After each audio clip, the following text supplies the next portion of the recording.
Dua tersangka korupsi di Kecamatan Selaru telah ditahan oleh Kejaksaan Negeri Samlaki di Polres Kepulauan Tanimbar, Jumat 10 Juni 2022. Kedua tersangka korupsi tersebut yakni mantan camat Selaru yang berinisial ZE bersama mantan bendahara yang berinisial DSB. Kedua tersangka korupsi telah ditahan sementara tetapi berkas perkaranya belum diserahkan ke Pengadilan Tipikor Ambon.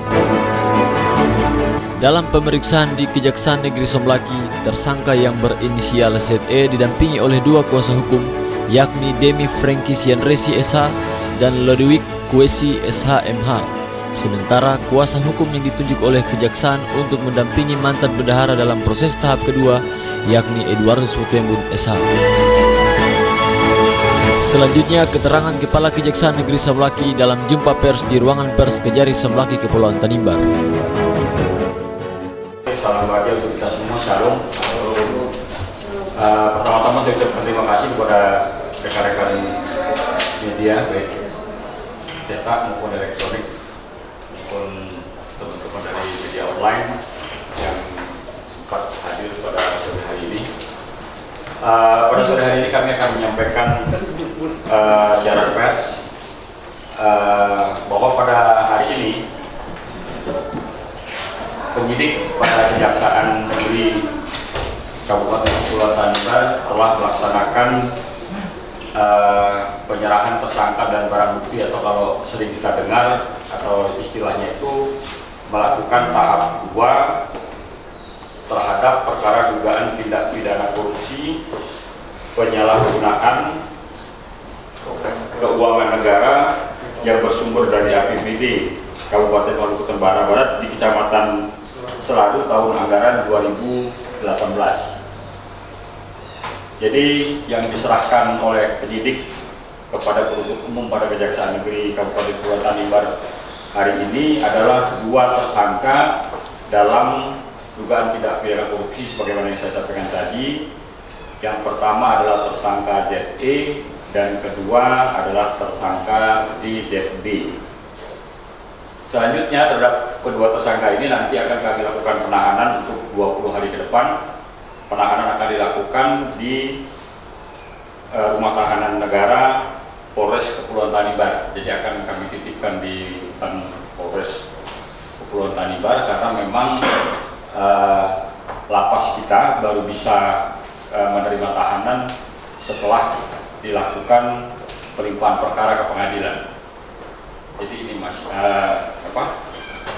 prosedurnya begitu ya. Jadi memang ada ketentuan bahwa lapas baru bisa menerima titipan tahanan itu setelah nanti ada penetapan penahanan hakim ya, setelah kita limpahkan berkas. Selanjutnya kita tim penuntut umum dalam perkara ini telah ditunjuk, yaitu satu Saudara M. Dedi Fahleji, kemudian Saudara Bambang Irawan, kemudian L. Immanuel Lolongan, Andi Abdul Rozak Rifan Adha, dan kemudian Jerry Nicholas Alfido Patiasina. Satu lagi adalah Pak Muhammad Fazlur Rahman Komartin. Jadi itulah tim yang akan selanjutnya melakukan tindakan penuntutan terhadap kedua tersangka kita ini. Pelimpahan perkara nanti akan dilakukan di Ambon karena perkara ini akan kami limpahkan ke Pengadilan Tindak Pidana Korupsi pada Pengadilan Negeri Ambon. Dan mudah-mudahan nanti kalau memang situasinya masih dalam kondisi COVID, mungkin persidangan akan dilakukan secara online dari sini. Mungkin itu yang bisa kami sampaikan. Nanti siaran pers tertulisnya akan di-share oleh Pak Bambang selaku PLH Kasinggal. Itu dulu yang bisa kami sampaikan pada kesempatan sore ini. Mungkin ada pertanyaan, silakan disampaikan. Adanya berapa kerugian negara? Kerugian negara berdasarkan audit yang kita terima di sini dari Inspektorat Daerah Kabupaten Kepulauan Tanimbar 625 juta sementara ini. Ini dalam kasus apa, Pak? Dalam kasus ini kasusnya adalah perkara tindak pidana korupsi penyalahgunaan keuangan negara di pemerintah Kecamatan Selaru yang bersumber dari APBD Kabupaten Maluku Tenggara Barat tahun anggaran 2018. Anggaran Ya, jadi tahun 2018 kejadiannya ini. Tempusnya di tahun 2018. berikut Pak. Proses kasus Sinanjar dan beberapa kasus itu sudah sampai ke tingkat mana Pak? Gimana Pak? Kasus-kasus lain seperti Sinanjar.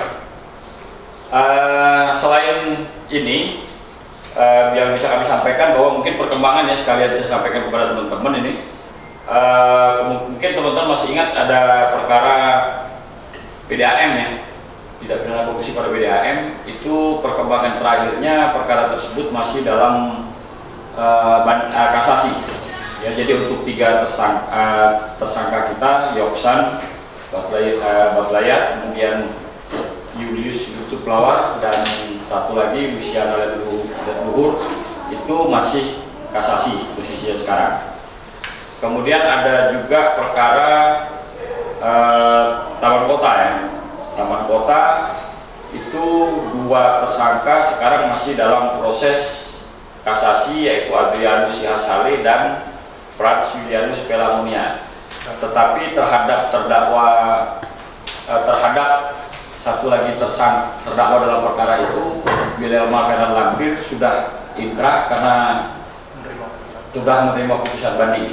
Ya, jadi putusan banding sudah diterima oleh Wilhelma, jadi sehingga untuk Wilhelma Fenan Lampir itu sudah inkrah dan sudah kami eksekusi di pengadilan lapas wanita Ambon.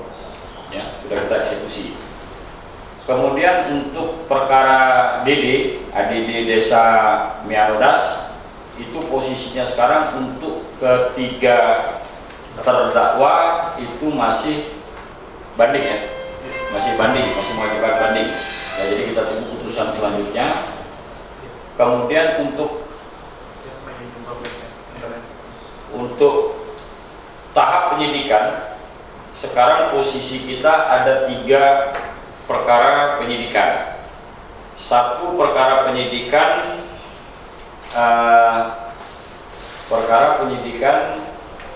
dugaan tindak pidana korupsi pengadaan program sistem informasi desa. Ya, itu 1 sedang tahap penyidikan. Kami masih minta perhitungan kerugian negara, masih minta ahli ke Inspektorat Daerah. Kemudian kedua, penyalahgunaan keuangan negara dalam penggunaan anggaran perjalanan dinas pada bagian umum Setda Kabupaten Kepulauan Tanimbar tahun anggaran 2020. Progresnya juga sekarang sedang dalam permintaan ahli atau sedang dalam proses perhitungan kerugian keuangan negara oleh Inspektorat Daerah Kabupaten Kepulauan Tanimbar. Selanjutnya perkara ketiga adalah dugaan tindak pidana korupsi penyalahgunaan keuangan negara anggaran perjalanan dinas pada Badan Pengelola Aset dan Keuangan Daerah BPKAD Kabupaten Kepulauan Tanimbar tahun anggaran 2020. Itu sudah kita tingkatkan juga ke tahap penyidikan. Ya, sudah kita tingkatkan juga ke tahap penyidikan. Jadi sekarang kami sedang melakukan 3 tindakan penyidikan itu tadi, karena penyidikan terhadap penyalahgunaan APBD di Kecamatan Selaru sudah kita tingkatkan ke penuntutan. Jadi prosesnya sekarang 3 penyidikan dan 1 penuntutan. Ya, mungkin itu. Ada lagi? Saya Nah, baik, terima kasih banyak. Kalau sudah tidak ada pertanyaan lagi, nanti secara tertulis kami sampaikan press release-nya lewat Pak Bambang. Dari Kejaksaan Negeri Samlaki Kabupaten Kepulauan Tanimbar, Yansko Boriat melaporkan.